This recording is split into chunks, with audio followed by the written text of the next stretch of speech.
welcome to the Great Detectives of Old Time Radio. From Boise, Idaho, this is your host, Adam Graham. If you have a comment, email it to me, box13@greatdetectives.net. Follow us on Twitter at Radio Detectives and become one of our friends on Facebook, facebook.com/Radio Detectives. Our listener support campaign continues, and we're focusing on our Patreon campaign, patreon.greatdetectives.net. When you become a monthly ongoing supporter of the Great Detectives of Old Time Radio, you give us reliable income, and in turn you help to build a better program. When we hit $600 in donation, we will do a full 9 to 13 week summer series of old time radio podcast. And as a Patreon listener, you can help pick them. And at the $800 level, we will be upgrading our server. And we're just getting close on the $600 level, and you can help push us over the top. Go to patreon.greatdetectives.net and choose a level that best suits your situation, from $2 up to with our rookie level to $30 with the Chief of Detectives level. A full list of available thank you gifts and rewards are available at patreon.greatdetectives.net. Well, now it's time for today's episode of Yours Truly, Johnny Dollar. Original air date September 6, 1959, and this is the Backfire That Backfired matter. From Hollywood, it's time now for...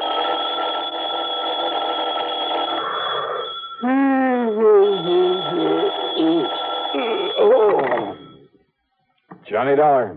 Betty Lewis. Huh? Oh, hi, honey. Marry me?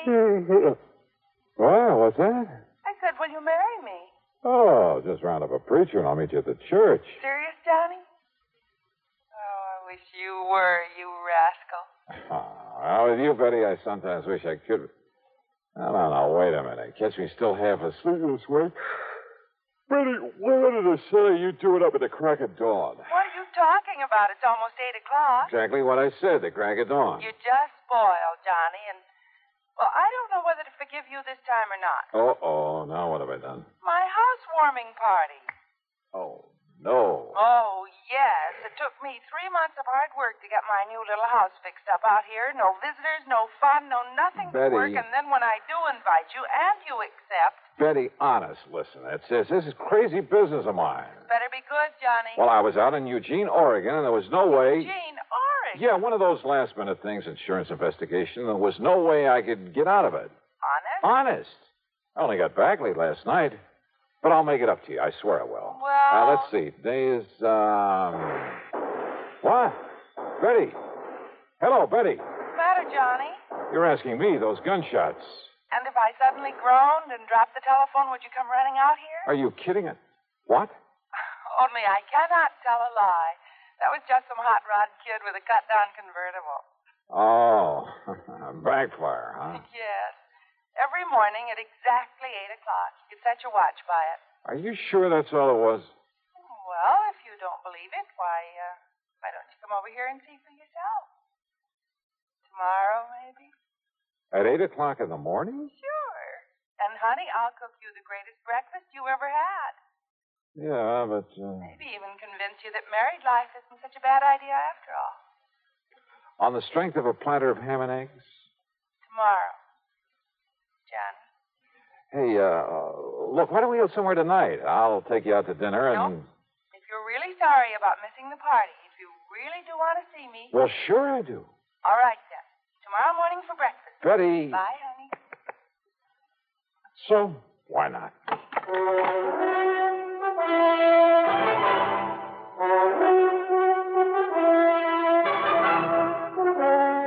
CBS Radio brings you Bob Bailey in the exciting adventures of the man with the action-packed expense account. America's fabulous freelance insurance investigator. Yours truly, Johnny Dollar.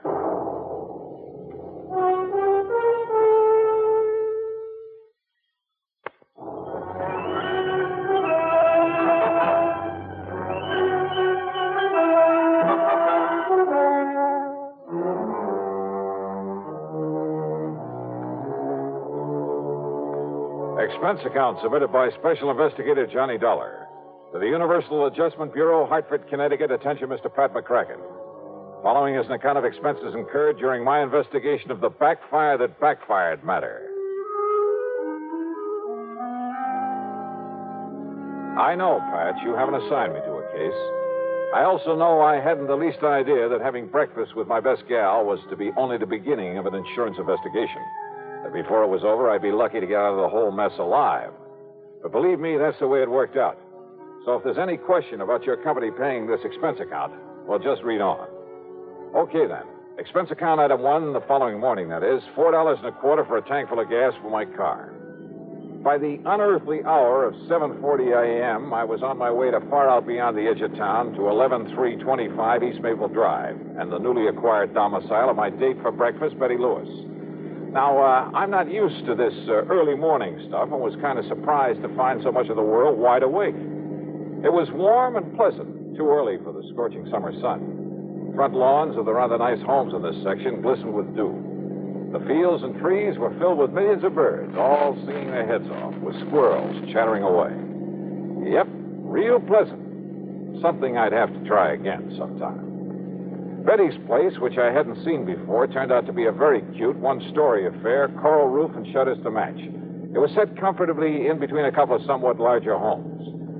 As for Betty, who stood there at the front door waiting for me, well, I don't know how she does it, but that ever-loving doll, even at this hour, looked as smart and attractive as any man could want. I just can't believe it. And it's still a full 6 minutes before 8 o'clock. Hi, honey. Mwah. Yeah, so early in the morning? You mind? I do not. Come here, yeah? Oh, Johnny. Gee, what this morning air does for you. Come in, huh? Said the spider to the fly? Oh, sure. I make no bones about it.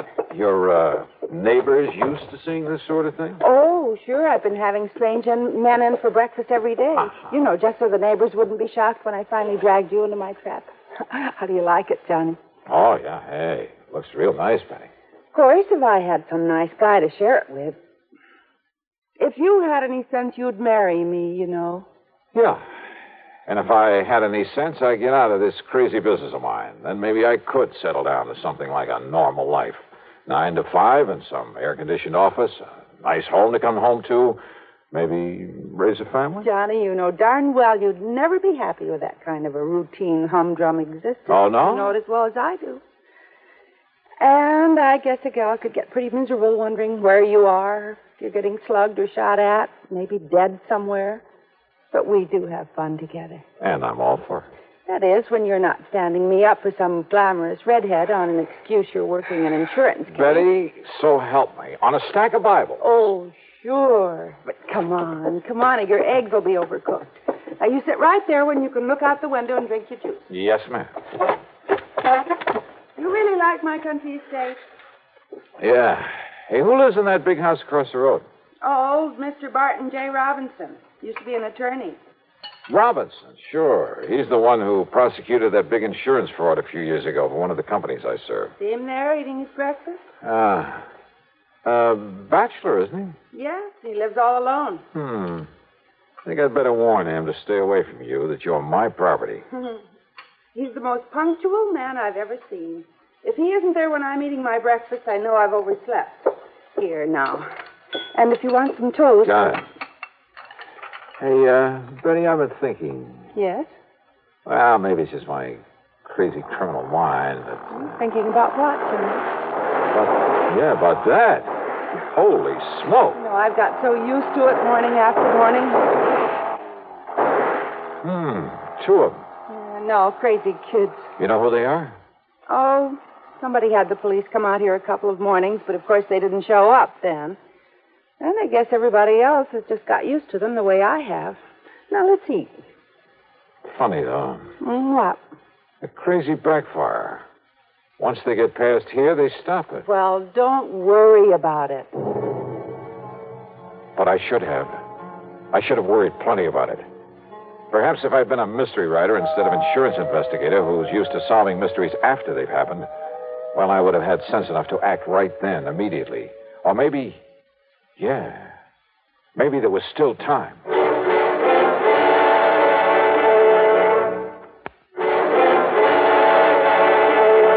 And you have no idea who those two are? The ones who go barreling by in that hot rod every morning? Nobody could seem to find out, Johnny, and as I said... Yeah, everybody's got used to the noise of that backfiring. But listen, Betty... Why don't you eat your breakfast, honey? You call them kids, but they aren't. Honey, please. I thought we were just going to have breakfast and talk and sort of make up for lost time. Yeah, I'm sorry for that. But now look. Honestly, do you have to dream up a lot of mystery and intrigue about even the most normal things that happen? They cut the backfiring just as soon as they got around that curve. 3CFU160. What? The license on that car. Oh, Johnny. Hey, listen, honey, let me use your phone. Didn't I see one right here in the living room? Oh, yeah. But why? And, Johnny, your breakfast will get cold. Be right back.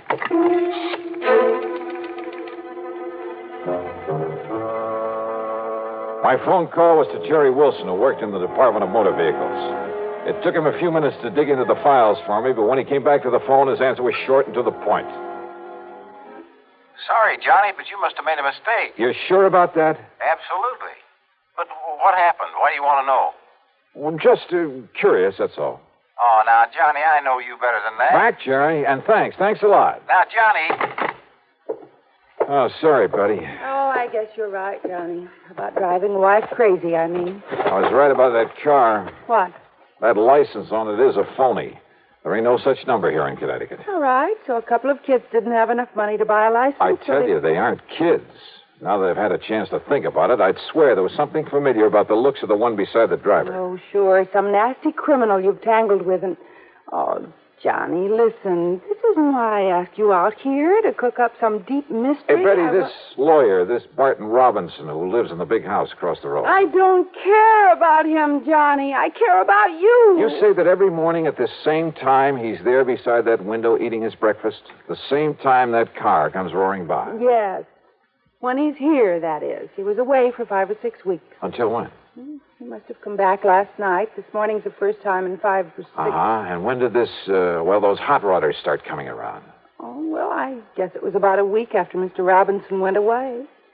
Casing the joint, huh? What? Johnny, for heaven's Betty, listen to me. You probably won't forgive me for this. Johnny. Now, listen. Sometimes when I'm working on a case... You're not, dear. Well, sometimes when I run out of leads, all I have to work on is a hunch. 3 months I've been But waiting. strangely enough, the hunches usually pay I off. wasn't going to tell you until So later. maybe my hunch is right this But time. I called the office and told them I wouldn't Because be in. I got a real big fat one I about thought that you car. could go somewhere, drive out in the country, Oh, I'm maybe. sorry, honey. I really am Like sorry. I said, kind of make up for lost But time. I got to get on this thing, and right now. Oh, Johnny, how can you do this Look, to I'll me? pick you up tonight. We'll have dinner, taking a show, make a night of it, anything you want. I know that walking out on you this way's a dirty trick, and if you want to, you can just tell me to... Please, honey, tonight for sure. Oh, sure, Johnny. You know what a pushover I am. Thanks, hon. See you later. I set out to find that car, who owned it, and why the big backfire racket in that particular spot day after day. There was a purpose there, I was sure of it. Not just a couple of kids out on a tear. Besides, they weren't kids. I'd seen that for myself. Because of the way the car had taken the curve down the road, it left a very clear set of tire marks. So I started a careful inspection of driveways, even asked the people who lived along there what they knew about that car. And it took me most of the day. Expense account item 2, by the way, is $1.25 for a late afternoon lunch at a roadside tavern. It was there I finally got some information. You want another bottle of beer, huh, Charlie? Okay. I got one already. Now, as I was saying, mister, I think I know the very car you mean. Yeah? At a 1941, tied down with straight pipes. Must have been a convertible before they throwed the top away. Makes a lot of noise. You know who owns it? Where I can find it? Well, I think I seen it take the cutoff one morning. Cutoff? Yeah, when I was on my way to work here. What cutoff? About a mile up the road to cut off over to Byerly's Swamp. Good. Thanks a lot. Here's for the food. Well, you interested in buying that old crate? Something like that.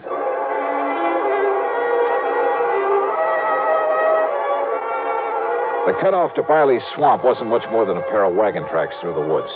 But the tire marks I was looking for stuck out like a sore thumb. And they finally led off to an old shack half hidden by a heavy thicket.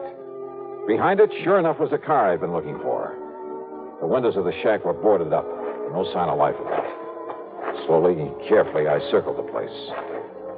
Then I walked over to the door, turned the knob, opened it. Hey, you know something?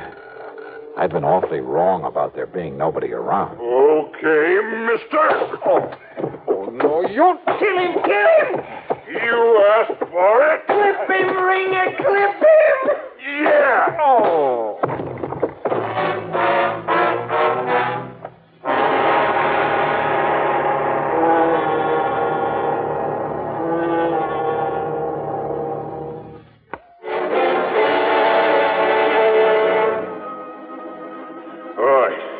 All right, get some water, Gil. Bring him to. We'll find out what he's doing around here. Let me go through his pockets, Ringer, see who he is. Yeah, go ahead. The one called Ringer was too big for me. So rather than take any more of it for the moment, I lay there and let them go through my pockets. And of course, they took my gun. When the little one, Gil, started pouring water not only on but into me, well, I had to come to or choke to death. Oh, give him the whole bucket. Yeah, sure. Johnny Dollar, huh? Insurance stick. No, don't try getting up on your feet. You think I could if I wanted to? Yeah, you really clipped him, Ringer. Shut up. So the coppers have been after me since I got out of their clink, huh? But they couldn't find me, so they had to send you out. Is that it, Dollar? What do you think? I think you're going to be awful sorry. And awful dead. You think you or anybody else could keep me from knocking off that fancy mouthpiece after sending me up the way he did? Well, nobody's smart enough. You're gonna knock him off, Ringer, huh? You're gonna kill him? After we get that lawyer. Well, why not now, huh? Anything goes wrong, I might need Dollar for a hostage. Oh, sure. Only what's a hostage? Only nothing is gonna go wrong. I'm too smart for that. Yeah, I guess you are at that, Ringer. That business of driving by his house every day, the Backfire. That's right, so nobody worries about it no more. And the Backfire will cover the shots when you murder Lawyer Robbins. That's right. Nobody will even notice. And all it takes is one good shot through his window. Just a little hole in that window nobody will notice unless they go up and look at it. An elaborate scheme like that just to show how smart you are? No, because knowing I'm on the loose again, he has that house locked up like a bank vault. Not even Gil and me could get in without setting off an alarm. And he keeps the blinds down at night. Can't even see him in there. But every morning at the same time, he's there at the window. So now that he's home, we get him. Tomorrow morning... Shut up, Gil. Soak up some of that rawhide so we can tie him up and get out of here. Yeah, sure, Ringer. I want to get some food and some sleep. Then, Dollar, we'll be back to see you in the morning. And after we do, you won't see anything anywhere anymore. Wet rawhide that shrinks when it dries, cuts into ankles and wrists like a steel band. By the time they finally left in their hot rod, the pain was excruciating. Sure, I could roll around a bit, maybe even out the door. What good was that? There was nobody.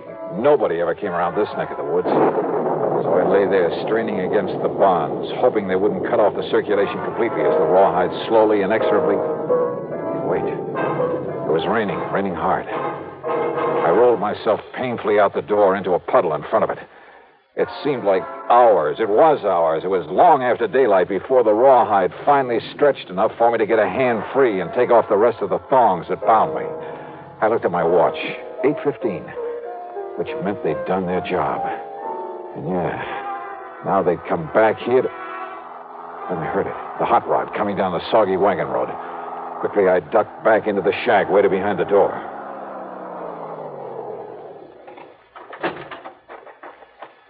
So he wasn't there. We had the storm to cover us, too. I don't get it, Ringer. So he wasn't there at that window means somebody warned him. Means that Johnny Dollar warned him. That means we're taking care of Dollar right now. Hey, no, wait. Listen. What? That car coming down the road. Yeah, I see it. It's a girl that lives across the street from that mouthpiece. What's she doing out here? I don't know. If she pulls in here, we start shooting first and find out afterwards. Hey, she is. Here she comes. Look out! Shoot! Let her have it! Yeah! Oh, no, you don't, baby! Dollar! I'll kill you! I'll blast you! Oh, no! No! Betty. Johnny, if I hadn't run into him, he would have killed me. That's okay, honey. You did the right thing. Johnny, when you didn't come last night, and this morning when the man at the roadhouse told me where he'd sent you to find that hot rod. Honey, now. So I told Mr. Robinson to stay away from his window, and I came as fast as... Oh, are you all right, honey? Are you all right? Yeah, sure. A little wet and tired. Johnny, I was so worried. I was so worried about you. I'm sure glad you were. Thanks, honey. Oh, do that again. That's the sweetest kiss. Run over me. Try to kill me. Shut up, Ringer. You think I'm gonna... Yeah. Oh. Can't you see I'm busy? Yes. More, Johnny.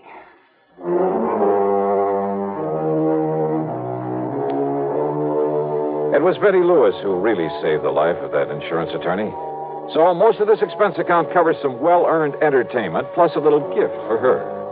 No, not an engagement ring, but a big jug of my sin. But I must admit, she certainly makes me think about the merits of... Yeah. Expense account total $450 even. Yours truly, Johnny Dollar.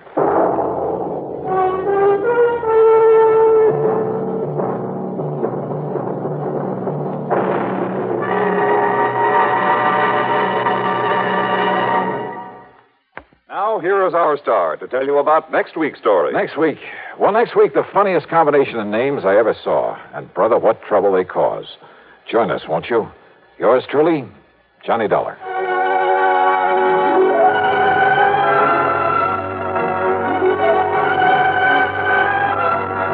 Yours truly, Johnny Dollar, starring Bob Bailey, originates in Hollywood and is written, produced, and directed by Jack Johnstone. Heard in our cast were Virginia Gregg, Forrest Lewis, Barney Phillips, and Tom Holland. This is Jim Matthews speaking.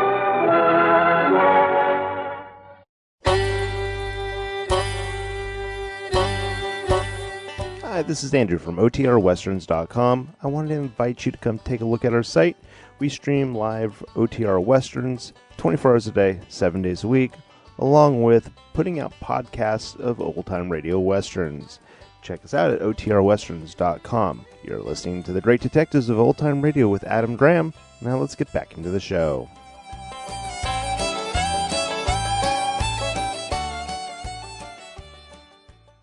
Welcome back. Virginia Gregg takes over the role of Betty Lewis and does a fantastic job. Performance does call to mind a little bit of Helen Asher, but I think they are different characters. And of course, she once again saves the day. And I think it's safe to assume that she deduced what had happened in terms of offering the advice to the attorney and figuring out to tip him off. So some pretty good instincts there. I hope the insurance company pays for it, even though it's Johnny just going out on a hunch and figuring somebody will pay him for it later. All right, well, on to listener comments and feedback. And we start out with Robert, who says, Adam, having lived in San Francisco for the past 2 years, I should say this was regarding the Embarcadero matter, this was a particularly interesting episode for me. In the city, the odd-numbered piers are northwest of the ferry building at Market, and the even-numbered piers are southwest/south of it. The largest odd-numbered pier is 43.5, so the Pier 93 mentioned in the story simply never existed. I assume that the writers took Pier 39, which is the most famous one of all, and reversed the digits. Well, thanks for that perspective. It's interesting that they reversed it. And it kind of, when it's a famous pier, kind of weird, I guess they'd be concerned about other concerns to feel that need to reverse it. At any rate, thanks for the comment, Robert. And then we have a email from Jay, who says, I've been listening to your various old-time radio podcasts for the past 9 years, including Dragnet, Superman, and now Great Detectives featuring Johnny Dollar. And I greatly enjoy and appreciate your hard work in providing these podcasts, as well as your enjoyable enjoyable and sometimes humorous commentary. I've spent the past 2+ years amassing my own collection of MP3 Johnny Dollar episodes, with the primary focus being the episode starring Bob Bailey, of which I finally completed my collection minus the lost episodes. In some ways, I feel emotionally vested in the Johnny Dollar characters played by Bob Bailey, as I feel, as do many old-time radio enthusiasts, that Bob Bailey was the consummate Johnny Dollar. And now I'm listening through the episodes of his successor, Bob Reddick. I find these performances lacking in emotion and character depth. I'm looking forward to listening to Mandel Kramer, whom I've read to be the second best to Bob Bailey in terms of performance. I thought it sad that Bailey was largely forgotten after CBS pulled the plug on the Hollywood, California broadcast by moving the production to the East Coast in the late 1960s. The 5 Down episode is especially poignant for me, and I'll not read that part since it's spoiling for an episode we haven't quite got to.